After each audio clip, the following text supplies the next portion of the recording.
Hello everyone and welcome to Nervous Nessie. Today I wanted to share with you some travel advice that I would consider kind of bad. Some of it is because things have changed, but just some of it is just bad travel advice in general. So hopefully if you are new to traveling, you will watch this video and don't take any of this advice because it's bad. Now, the first piece of bad advice, it wasn't bad at the time, but it's bad now. Used to be that it was great travel advice for you to purchase or get traveler's checks.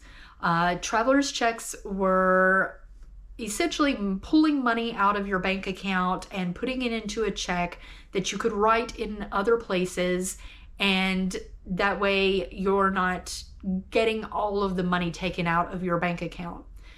Kind of like writing a check, a personal check, but it's more accepted. Now with the way technology has advanced, we have debit cards, we have credit cards, we don't even have to swipe it or put it in there. We can simply tap it or even pay from our phones. So to me, I consider it bad advice because you're wasting your time going to a bank and getting traveler's checks because they're not widely accepted anymore. Yes, it is safe. So if you're very concerned about money and your money being stolen, having a traveler's check can save you in that aspect, but just know that it may not be accepted where you're going, and then you don't have money for your trip. So I would avoid getting traveler's checks these days. Another piece of bad advice also has to deal with the way things used to be versus how they are now. And that is waiting on booking your flight until a certain day or time. It used to be that the airlines would update their information on the flights on Mondays, and then that information was made available to the public on Tuesdays. And so everyone would check on Tuesday, first thing Tuesday, to try and grab the best flights because they just came out. But don't do that anymore. Book the flight when you need to book the flight, because now it's not updated every Monday. It can be updated at any given point in time. So there's really no point in waiting until the following Tuesday to book your trip. Just go ahead and book it now. If you're not sure on when you should book your flight, maybe you're thinking, well, what if the price gets better? I like using the Hopper app because it will tell you the predicted dates of when the flights are going to change in prices. And so if you are booking a trip a couple of months in advance, get on Hopper and look and see when you should book the trip. It has it color-coded between green, red, and yellow as far as the good, the medium, and the worst times to buy your flights. And then all you have to do is, when it's in the green, just set a calendar reminder and book your flights at that time. Another bit of bad travel advice is to board the plane last so that you can get the best seats last. Now, some airlines have dedicated seats that you have to purchase, and then some have first come, first serve. And if you know that you're not the very first one to get onto the plane for whatever reason, maybe this airline has a bunch of different, loyalty memberships that go in front of you. A lot of times the veterans go in front of you. People who have children go in front of you. And so it's picking the best of the worst, I guess is one way to look at it. Don't wait until the last minute. Just go ahead and board.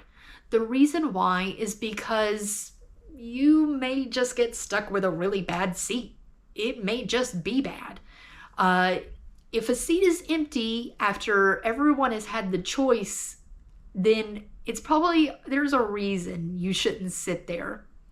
And also, if you are boarding last, there is the possibility of them running out of overhead bin space, and then you have to check your luggage. So don't follow that advice of boarding last. Just go ahead and board as soon as you can and pick whatever is available. Another bit of bad advice for traveling is to avoid foods that are native to certain areas. Now, this is hit and miss. I suggest do it with caution.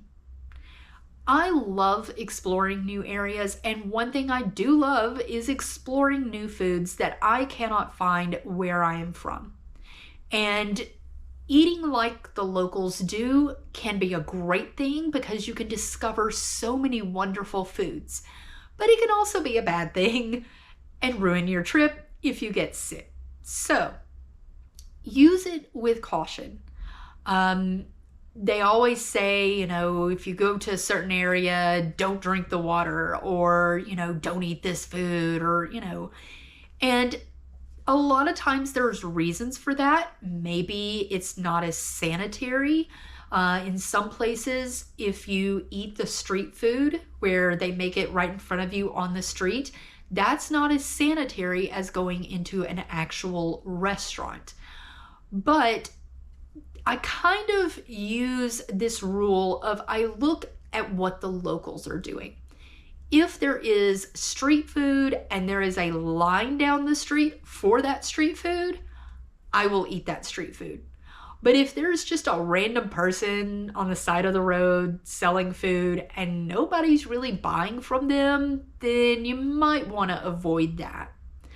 Also, if you have a sensitive stomach and you don't eat a lot of things outside the norm, then you may not want to eat outside the norm whenever you travel. So if you are a person who rarely eats anything spicy and you go to another country, you may or may not know whether that food is going to be spicy. So you could ask the locals about the food. Is this food good or not? Should I try this? And if you do decide to try it, I would say try it in a small amount, couple of bites, give it several minutes, wait and see how you feel, and then eat a little bit more.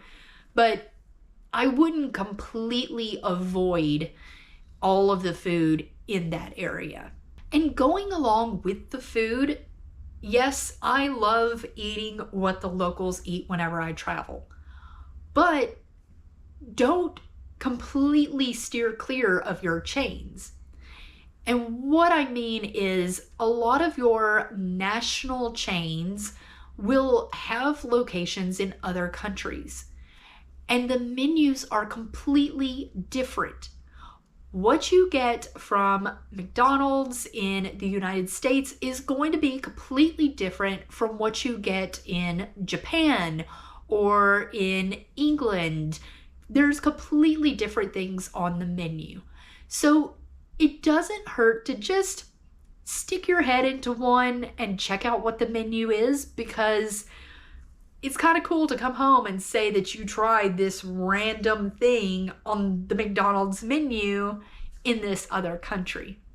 And the last bit of bad travel advice that I have heard is wait until you get to your destination to buy a SIM card. In this world of technology, there is no point in doing that.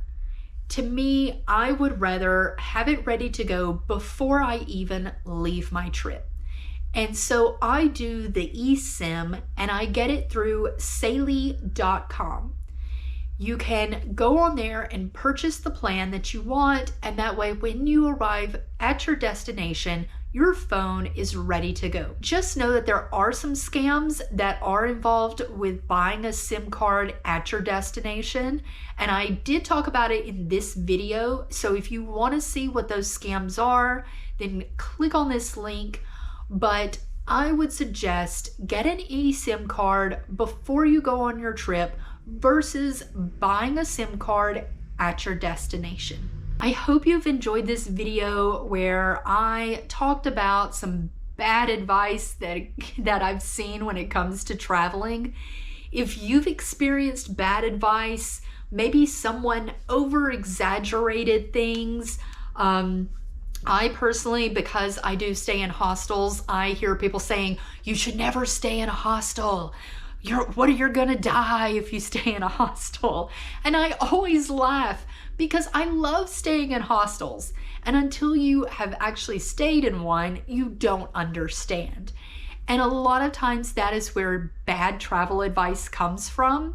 So if you have been given any type of bad travel advice, or maybe you think that your advice that you're giving everyone else might actually be bad, then leave a comment below. I would love to hear what that is. And if you like this video, give me a thumbs up. And I look forward to seeing everyone in the next video. Bye.